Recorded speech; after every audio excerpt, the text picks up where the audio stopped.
Good morning, dear students. I am Dr. Sukhwant Singh, Associate Professor at SIRTS Pharmacy, the Sage Group, Bhopal. Today I am going to talk about another topic in the B Pharmacy second semester biochemistry subject. In the previous class, we have talked about the carbohydrate metabolism, and today I am going to complete this topic by talking about the electron transport chain or the ETC. So I welcome you all to my class, and I'll now be sharing my screen and my PowerPoint presentation with you people.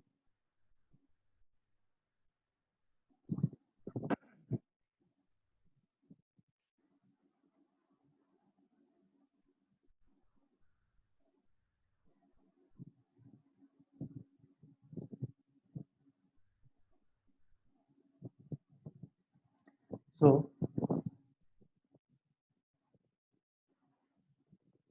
the topic that I'm going to talk about today is ETC or the electron transport chain.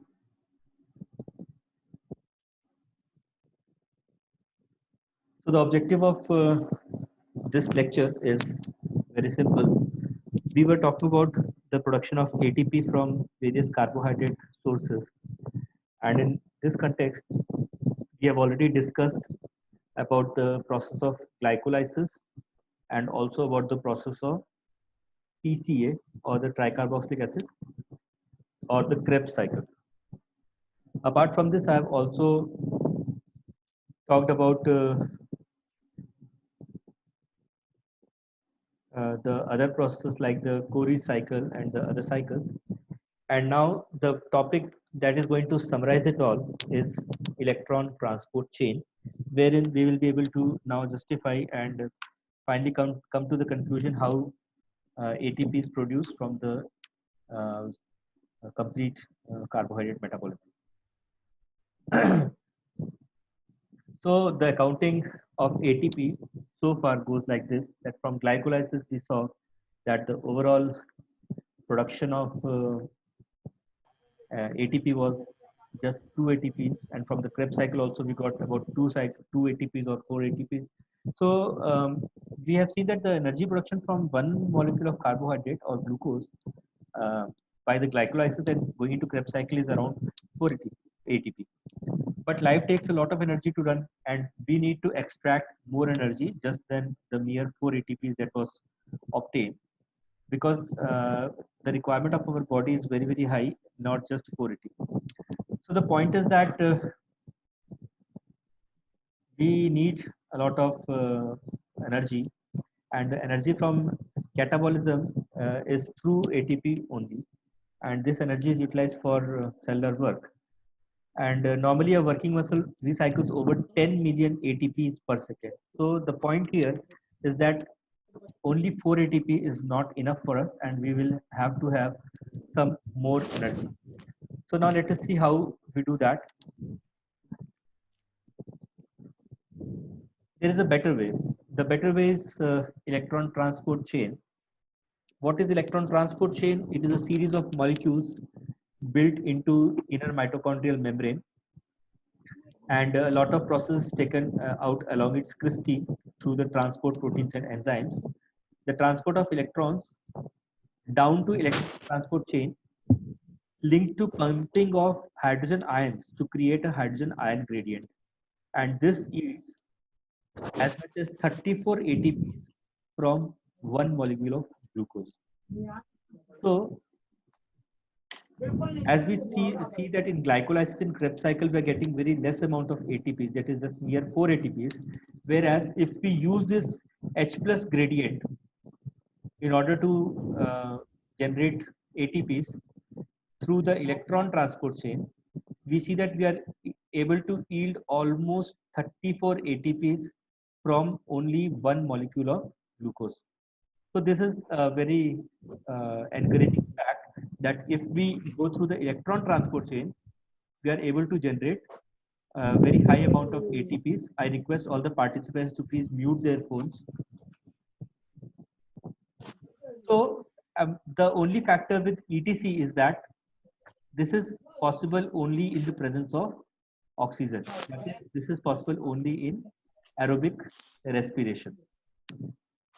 So we are able to generate a lot of energy just by going through the electron transport chain, which is an aerobic process or in presence of oxygen only. Now let us look at the organelle which is responsible for carrying out this process, that is mitochondria. Now mitochondria in general terms is always termed as the powerhouse of cell, and since we have, since the time when we have started studying about biology and micro organelles present inside the eukaryotes, the mitochondria has always been addressed as the powerhouse of cell. Now it is called powerhouse of cell. We have always talked about, but we have never understood why it is called powerhouse of cell. It is called powerhouse of cell because the electron transport chain occurs inside mitochondria, and we have just seen that whereas the Krebs cycle and glycolysis produce around 4 or 6 ATPs to the max, the electron transport chain is able to generate as good as 34 ATPs of energy from the ETC because of the H plus ion gradient. So mitochondria is a very important organelle. It is a double membrane covering is present on it. It has got a outer membrane which is just like a sheath or a covering or a cover, whereas the inner membrane is a highly folded cristae-like structure which is visible here to us. And these are the cristae which are highly folded structures, and it contains and hosts numerous enzymes and transport proteins which are responsible for carrying out the process of electron transportation and creating the H plus ion gradients. And the intermembrane spaces consist of fluid which is filled inside these membranes, and this fluid is felicitating in the ETC process. Now, what is electron transport chain? This is a specialized mechanism of which has been developed with help of various macromolecules and proteins, which are embedded inside the inner mitochondrial membrane, and these proteins are orchestrated or fashioned in such a fashion and such a manner that H plus ion is exchanged rapidly amongst these proteins, and because of this H plus ions exchange, an H plus ion gradient is created with help of other enzymes and molecules is able to generate further ATPs of energies. So here we can see that in the intermembranal space, here we can see that these proteins are embedded,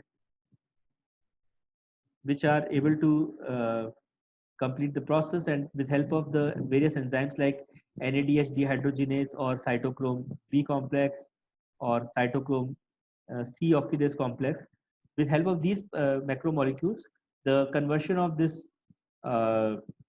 the H plus ion gradient is created, and as a result, more and more ATP is able to synthesize with help of this electron transport chain. Now we all remember the electron carriers. You must also remember electron carriers that were present in the various cycles, like the glycolysis cycle and the Krebs cycle.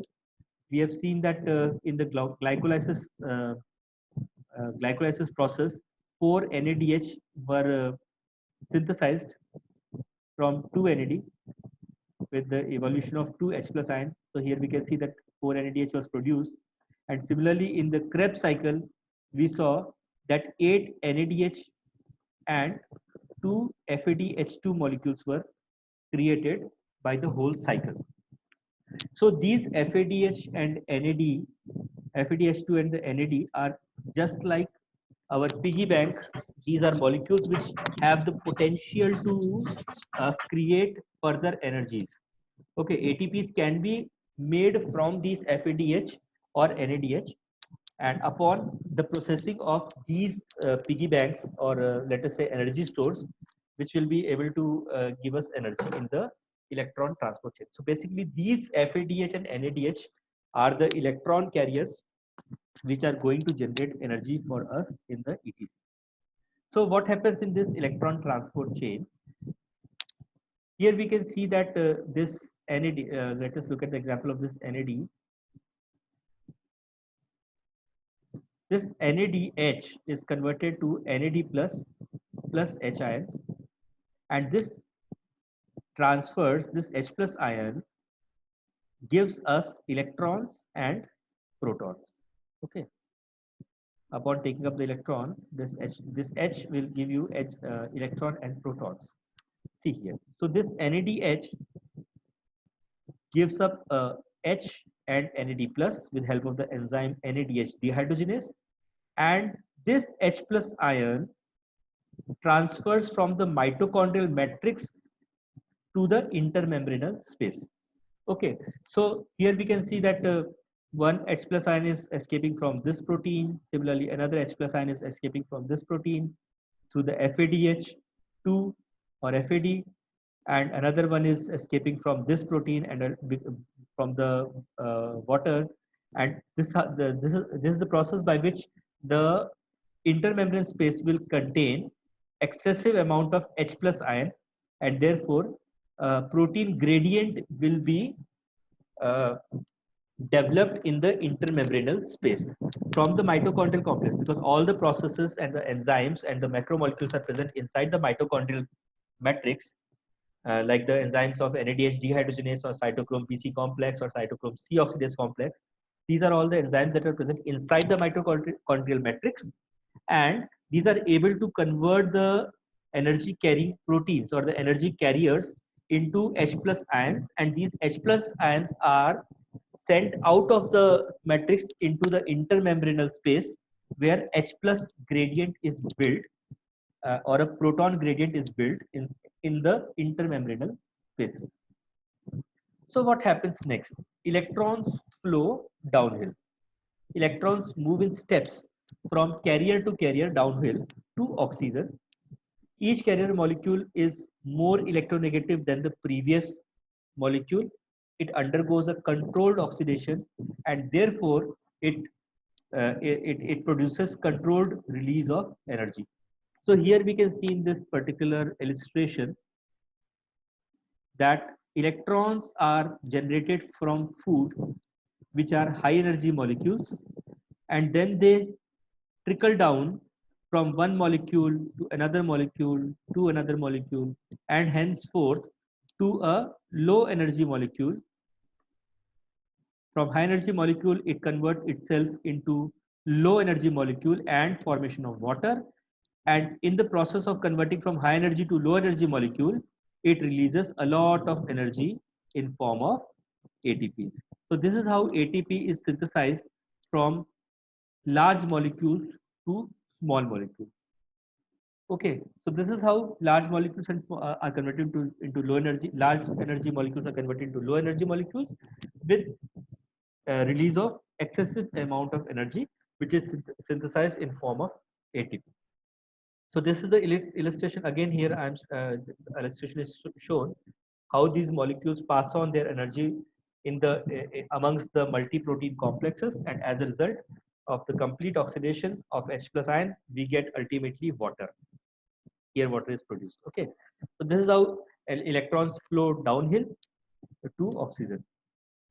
So here we did it. We have seen that the protein motive force is able to develop a H plus gradient, which allows the protein to flow through ATP synthase and ultimately help in the synthesis of ATP. This energy is used to convert ADP plus a phosphate, inorganic phosphate, into ATP, and this ATP is nothing but a high energy molecule which is utilized in our body as an energy currency. So ETC couples a chemical reaction between an electron donor and electron acceptor to the transfer of H plus ions across a membrane through a set of mediating biochemical reactions. What it does? ETC couples a chemical reaction between an electron donor and electron acceptor to transfer H plus ions across a membrane through a set of mediating biochemical reactions. Now these H plus ions are used to produce ATP, and ETC used for extracting energy from sunlight in case of photosynthesis, and from redox reactions such as oxidation of sugars in case of respiration. So ETC is existing both in plants as well as animals. In plants, it is coupled with photosynthesis, and whereas in animals and higher organisms, it is coupled with the oxidation of sugar in case of respiration.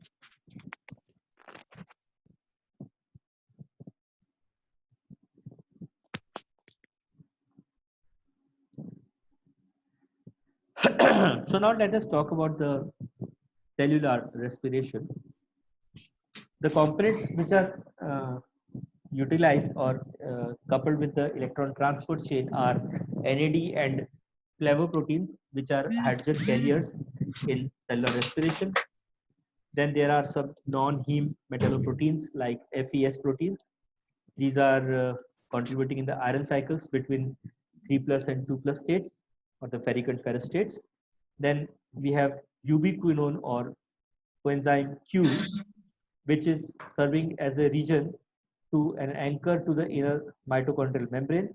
And then we have cytochromes, which are electron transfer proteins that contain a heme prosthetic group.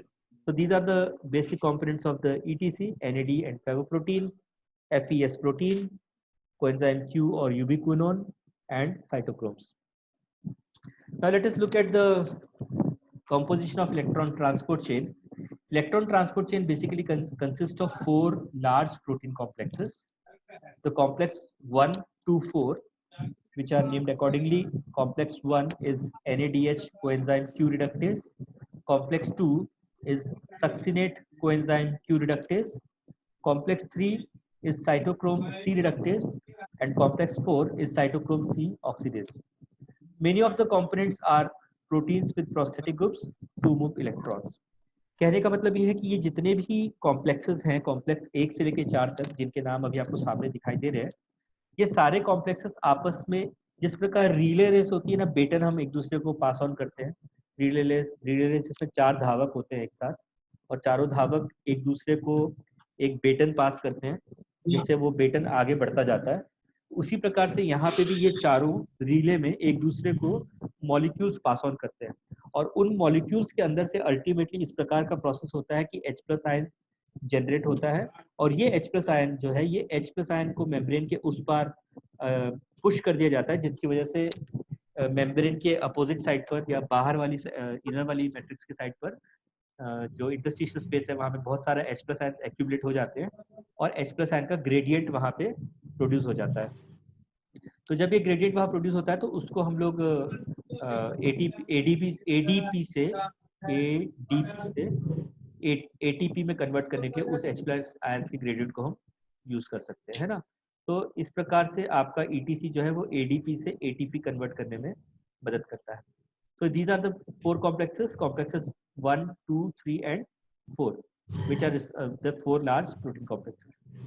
The complex 1, which is NADH dehydrogenase, the electron passes from NADH to flavin mononucleotide or FMN, then from there to iron S cluster, ferric S cluster, and from there it passes on to ubiquinone, which is the coenzyme Q.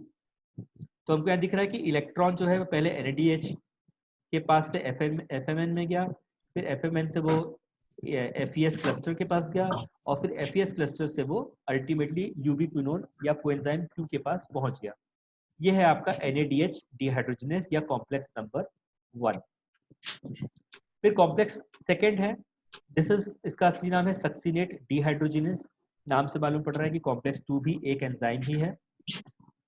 This is the entry point for FADH2, ठीक है। Succinate dehydrogenase from the citric acid cycle directs the transfer of electrons from succinate to coenzyme Q via FADH2। तो ये succinate dehydrogenase citric acid cycle की सहायता से FADH2 को coenzyme Q की तरफ ये पुश करता है ताकि इलेक्ट्रॉन जो है वो succinate से coenzyme Q की तरफ चले जाएं। इसके अलावा एक और एंजाइम है acyl coenzyme A dehydrogenase from beta oxidation of fatty acids. यहाँ पे ये सॉरी सिग्नल जो है, ये जो सिंबल है ये बीटा ऑक्सीडेशन का है। So from beta oxidation of fatty acids this also transfers electrons to coenzyme Q via FADH2, ठीक है। So this is how the complex 2 is able to transfer the electrons from succinate to coenzyme Q, and from coenzyme Q via FADH2. Now cytochrome complex number 3. This consists of cytochrome B, C1 and C. Electron transfers from ubiquinol to cytochrome C occurs with help of the heme prosthetic groups. Then complex number 4. It is combination of cytochromes from A to A3 containing of 10 protein subunits and 2 types of prosthetic groups, 2 heme and 2 of cupric. Okay. तो ये एक बड़ा complex है जिसके अंदर A से लेके A1, A2, A3 जैसे साइटोक्रोम्स इसके अंदर प्रेजेंट होते हैं। ये कुल मिला के इसके अंदर 10 प्रोटीन की सब यूनिट्स होती हैं और 2 प्रोस्थेटिक ग्रुप्स होते हैं इसके अंदर। प्रोस्थेटिक का शाब्दिक अर्थ अगर आप लेके जाओगे तो उसका मतलब होता है हाथ या पाँव, ठीक है, पकड़ वाले हाथ या पाँव को हम लोग प्रोस्थेसिस बोलते हैं। तो इसके अंदर 2 हीम और 2 कॉपर के प्रोस्थेसिस हैं। Electrons are delivered from cytochrome A and A3 to O2, and several chemicals can inhibit the pathway at different locations. Cyanide and carbon monoxide can block the electron transport between A, A3 and oxygen. तो इससे पता चलता है कि cyanide and जो carbon monoxide है ये किस प्रकार से पॉइजन्स है। ये इस प्रकार के पॉइजन है कि ये ए और A3 के बीच में से लेकर और ऑक्सीजन तक होने वाले इलेक्ट्रॉन ट्रांसफर को ब्लॉक कर देता है, जिसकी वजह से सीवियर इंस्टेंटली डेथ हो सकती है। तो अल्टीमेटली अगर हम इस पूरे प्रोसेस को देखें तो -0.4 से लेकर 10 इलेक्ट्रॉन वोल्टेज का ये प्रोसेस है पूरा। और यहाँ हम देख रहे हैं कॉम्प्लेक्स 1, कॉम्प्लेक्स 2, कॉम्प्लेक्स 3 और कॉम्प्लेक्स 4 की सहायता से किस प्रकार NADH पहले NAD में कन्वर्ट हुआ है, ठीक है, ये कॉम्प्लेक्स 1 की सहायता से हो पाया। फिर कॉम्प्लेक्स 2 की सहायता से सक्सिनेट ने FADH2 को फ्यूमरेट में कन्वर्ट किया है, ठीक है। उसके बाद में ये यूबिक्विन है कोएंजाइम Q, फिर कॉम्प्लेक्स 3 है, फिर साइटोक्रोम C है और ये है आपका कॉम्प्लेक्स नंबर 4। तो यहाँ से जो H प्लस बन रहे थे, एक H यहाँ बना था और एक H यहाँ बना था, ये दोनों H यहाँ प्रेजेंट हुए, देखिए ध्यान से, ये वाले H जो स्टेप नंबर 1 पे जो H बना था और स्टेप नंबर 2 पे जो H प्लस बना था, ये दोनों H निकल करके यहाँ आ गए हैं। And this reacts with half molecule of oxygen to ultimately yield 1 molecule of water, and this is carried out in complex number 4. इस वाले डायग्राम को आप लोग बहुत ध्यान से देख लीजिएगा। ये वाला पावर पॉइंट मैं भी आप लोग को सेंड कर दूंगा, तो उसमें से आपको और क्लियर इमेजेस मिल जाएंगी। मेरी जो एनोटेशंस लग रही हैं ये आपको उसमें हटी हुई दिख जाएगी। So energy is not release at once but in incremental amount at each step. तो हर स्टेप में हमको यहाँ पे एनर्जी देखने को मिल रही है। कॉम्प्लेक्स 1 से लेकर 4 तक आते आते this is the path of electron, जिसमें मुझे इलेक्ट्रॉन्स मिलते जाएंगे और अल्टीमेटली वाटर H2O बन जाएगा। और इस पूरे प्रोसेस में एनर्जी हर स्टेप पर रिलीज होगी और हर स्टेप पर जो एनर्जी रिलीज होगी this will be utilised to synthesise new ATPs। तो ये देख लीजिए आउटर माइटोकॉन्ड्रियल मेम्ब्रेन में बहुत सारा H+ आयंस आ गए हैं because of help of this electron transport chain. ये सारे H+ आयंस मैट्रिक्स से निकल करके आउटर माइटोकॉन्ड्रियल मेम्ब्रेन और इनर माइटोकॉन्ड्रियल मेम्ब्रेन के बीच में, ये इंटरस्टिशियल स्पेस है दोनों मेम्ब्रेन्स के बीच में। तो इस इंटरस्टिशियल स्पेस के अंदर H+ आयन इकट्ठे हो गए हैं जो कि आउटर मेम्ब्रेन और इनर मेम्ब्रेन के बीच की जगह है। और ये सारे H+ आयंस अल्टीमेटली इस पंप के माध्यम से, जो कि ATP सिंथेस कॉम्प्लेक्स नाम की एंजाइम है, इस एंजाइम की सहायता से ये सारे H+ आयंस दोबारा मैट्रिक्स के अंदर आएंगे और इस प्रोसेस के दौरान ADP ATP में कन्वर्ट होगा। With help of this H+ ion, this inorganic phosphate will be inserted into the diphosphate molecule and we'll be getting a triphosphate or ATP molecule with us. इस तरीके से ATP synthesise होता है आपका electron transport chain में। So functioning of ETC में यदि हम देखें, so in ETC the constituent molecule are arranged in order of increasing redox potential, decreasing electron pressure and diminishing free energy level. ये तीनों ही फैक्टर्स वो फैक्टर्स हैं जिनकी सहायता से हम लोग H+ का ग्रेडियंट क्रिएट कर पाएंगे अल्टीमेटली, और उस H+ के ग्रेडियंट की सहायता से हम लोग इलेक्ट्रॉन फ्लो को मेंटेन कर पाएंगे और अल्टीमेटली ADP को ATP में कन्वर्ट कर पाएंगे। ओके, तो These are arranged in this particular order, increasing redox potential, decreasing electron pressure, and diminishing free energy level. So along the chains, there would be a step-by-step flow of electron from most negative initial donor to the most positive terminal acceptor. यानी कि जब ये chain चालू होगी तो इसका जो पहला एंड रहेगा जहां से प्रोसेस चालू होगी वो सबसे ज्यादा निगेटिव होगा और जब तक जहां ये प्रोसेस खत्म होगा वो सबसे ज्यादा पॉजिटिव टर्मिनल होगा. So electrons entering into the ETC are energy rich, and as they flow down, they lose free energy, and much of this energy gets conserved in form of ATP. यानी कि electron जो high energy से low energy की तरफ जाएगा तो low energy जाते वक्त वो अपनी सारी एनर्जी डिसिपेट कर देगा और डिसिपेशन की वजह से वो एनर्जी जो है ATP के रूप में कंजर्व हो जाएगी. In ETC, enzyme bound hydrogen is used as the fuel for energy generation. Available from the dehydrogenation reaction of substrate oxidation, and from hydrogen donating substrate, hydrogen atoms are collected by dehydrogenases and supplied to ETC through the NAD and FAD pathways. They serve as acceptors, carriers, and donors of hydrogen ions, and the hydrogen ion atoms soon donate their electron to the electron transport chain, and these H plus ions soon escapes into the aqueous medium. So now let us talk about the process in detail. NAD linked dehydrogenase removes 2 hydrogen atoms from the substrate. One is transferred to NAD as hydride ion and one appears in the medium as H plus ions. So the reduced substrate plus NAD plus, okay, इसको ऐसा पढ़ेंगे अपन, reduced substrate plus NAD plus is interconvertible into oxidized substrate and NADH plus H. Okay, तो reduced substrate convert हो जाएगा आपका oxidized substrate में और NAD plus convert हो जाएगा NADH plus H में. Similarly, FAD linked dehydrogenase removes 2 hydrogen atoms from the substrate, and in most cases both of them will be accepted by FAD yielding FADH2.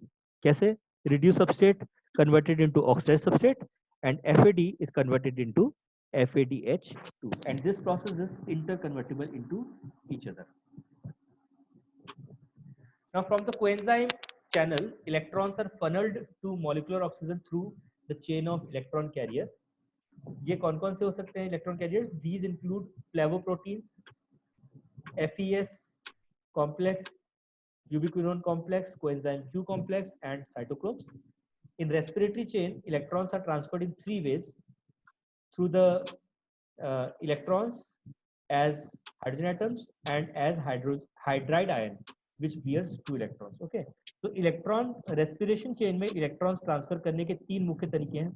पहला electrons के जैसा, दूसरा hydrogen atoms की तरह और तीसरा hydride ions की तरह. ठीक है? And during the flow of electron, every members of electron transport chain gets alternately reduced and oxidized in a cyclic manner. यानी हर member alternatively reduce होगा और alternatively oxidize होगा cyclic manner में. और इस ठीक वजह से जो आयरन एटम है वो आपका Fe2+ और Fe3+ स्टेट्स में ऑसिलेट होता रहेगा. यानी एक बार वो Fe2 बनेगा, अगले साइकिल में वो Fe3 बनेगा, फिर अगले साइकिल में वो Fe2+ में कन्वर्ट होगा, फिर उसके अगले साइकिल में Fe3+ आयन में कन्वर्ट होगा. इसकी वजह से यहाँ पे जो है ना आयरन जो है वो अपने ऑक्सीडाइज और रिड्यूस स्टेट्स में इंटर कन्वर्शन होता रहेगा और ऑसिलेशन उसका होता रहेगा. And this is how the cycle complete. At the initial end, this redox reaction is linked to the dehydrogenation reaction and its terminal end to the molecular oxidation. At the same time, some of its intermediate reactions are coupled with phosphorylation of ADP. Dehydrogenation reaction maintains a steady flow. The coupling of redox reactions of the respiratory chain with the phosphorylation of ADP consists of reaction complex known as oxidative phosphorylation. तो ये oxidative phosphorylation की definition है. इसकी definition क्या कहती है? The coupling of redox reactions with respiratory chain with the phosphorylation of ADP constitutes of this complex termed as oxidative phosphorylation.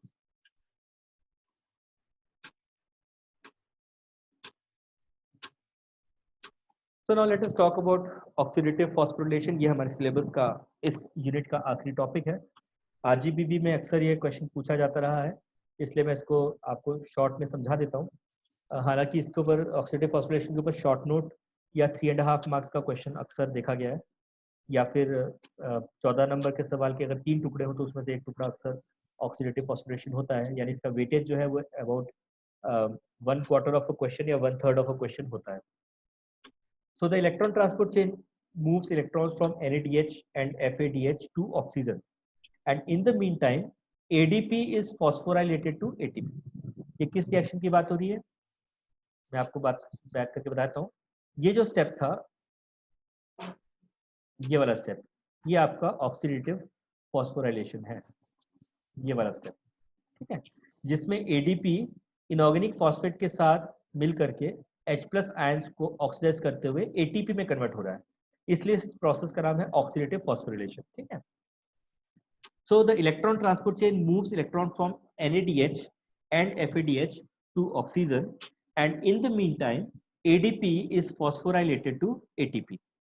The two processes are dependent on each other, and ATP cannot be synthesized unless there is an energy from the electron transport, and this free energy delta G0 is almost equal to 31 kilojoule per mole. Last 10 minutes are remaining, so I'll be trying to conclude as soon as possible. Electrons do not flow to oxygen unless there is a need for ATP. Okay. तो ये जो energy है ना, जो अभी ATP conversion के लिए जो यूज होने वाली है, ये ऑलमोस्ट 31 किलो जूल पर मोल होती है, which is quite a high energy, and this energy is converted into form of ATP. So three ATP are generated when 2 electrons are transported from NADH to oxygen. कितना? 3 ATP जब 2 electron transport होते हैं NADH से oxygen की तरफ, and the oxidation of FADH2 only produces 2 ATP. यानी अगर हम लोग स्टार्टिंग से देखें, ग्लूकोज से जब हमने स्टार्ट किया था और ETC हमारा आया था, तो एक NADH यदि ऑक्सीजन में कन्वर्ट होता है तो 3 ATP बनते हैं, और FADH2 अगर कन्वर्ट होता है तो ये आपका 2 ATP बनाता है. यानी कि यदि आप इस पूरे प्रोसेस को देखें तो हमको कुल मिलाकर के टोटल एनर्जी से हम देखें, मैं बैक कर रहा हूं,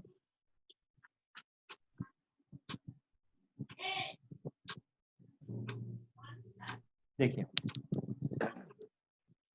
यानी ग्लाइकोलिसिस में हम लोग को मिले थे 4 NADH, क्रेब्स साइकिल में हमको मिले थे 8 NADH और 2 FADH2. इसको ध्यान रखिएगा, 8 और 4 12 NADH2 मिले हैं और 2 FADH मिले हैं.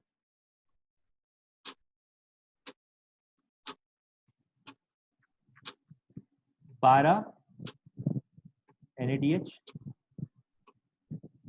8 + 4 था, आपको याद होगा, और FADH कितने थे?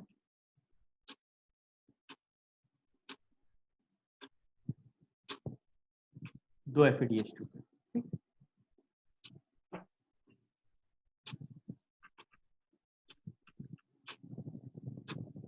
तो हमको यहाँ पे 2 FADH मिले थे. तो अगर FADH2 2 है तो इससे मुझे कितने ATP मिलेंगे टोटल मिला करके? 4, और यहाँ 12 NADH है तो इससे मुझे मिलेंगे 12 × 3 = 36. So here we can see that through this process we are able to generate almost as good as 40 amount of ATPs from just one molecule. Okay, so 3 ATP are generated from when 2 electrons are transported NADH2. अब आप लोग ये भी सवाल पूछ सकते हो कि सर एक ग्लूकोज के मॉलिक्यूल से तो केवल 36 ATP मिलता है, तो यहाँ पे मुझे 40 क्यों मिल रहा है? इसका रीजन ये है कि ये वो प्रोसेस है जो एनर्जी जनरेशन का है. इसके अलावा इस प्रोसेस में जगह जगह पर एनर्जी कंज्यूम भी होती है, जैसे कि हमने ग्लाइकोलाइसिस में पढ़ा था, 3 स्टेप्स होती हैं: एनर्जी इन्वेस्टमेंट, और स्प्लिटिंग और एनर्जी जनरेशन का फेज, वैसे यहाँ पे भी ऐसा होता है। तो इस पूरे प्रोसेस में 4 एटीपी वैसे खर्च हो जाते हैं। तो इसलिए ओवरऑल प्रोडक्शन जो एटीपी का होता है वो होता है आपका 36 एटीपी का फ्रॉम ग्लूकोज मॉलिक्यूल। जबकि अगर आप प्रोसेस की बात करें ईटीसी के थ्रू, तो आपको ईटीसी में कुल मिलाकर के 40 एटीपी हमको NADH और FADH के माध्यम से मिलते हैं। ठीक है, तो ये पूरा क्लोरोप्लास्ट का एग्जांपल है। ये क्लोरोप्लास्ट के स्ट्रोमा का एग्जांपल है, जहाँ पे हमको दिख रहा है किस प्रकार से ये कन्वर्शन एटीपी का क्लोरोप्लास्ट के अंदर होता है। और लास्टली ये आपका फॉस्फोराइलेशन वाला स्टेप है, जहाँ पे एटीपी की सिंथेसिस, एटीपी सिंथेसिस मॉलिक्यूल से थायल क्लोराइड स्पेस के अंदर होते हुए हमको दिखाई दे रहा है। So this is the complete presentation on this is photophosphorylation. Again photophosphorylation मतलब प्लांट्स के अंदर होने वाला फॉस्फोरिलेशन है। ये उसकी स्लाइड आपको दिखाई। This is not relevant to my class, but सिर्फ आपको दिखा रहा था कि प्लांट्स के अंदर किस प्रकार से होता है, ये आपको शो कर दिया। Okay, so this is all about the presentation. Thank you very much for joining my class. अब आप लोग को मैं एक बात और बताना चाहता हूँ कि इस टेस्ट की बेसिस पर इलेक्ट्रॉन ट्रांसपोर्ट चेन और सेलुलर मेटा जो कार्बोहाइड्रेट मेटाबॉलिज्म क्लास हुई है, इसकी बेसिस पर मैं आप लोग से एक क्विज मैं कंडक्ट करने वाला हूँ। तो आप लोग उसकी भी तैयारी कर लें and we will meet shortly. Hope to see you soon. आप लोग का फर्दर क्लास के बारे में आप लोग को बताऊंगा, तो you are all are requested to join my next class, and in the meantime keep on studying, be safe, and be good. Okay, thank you very much.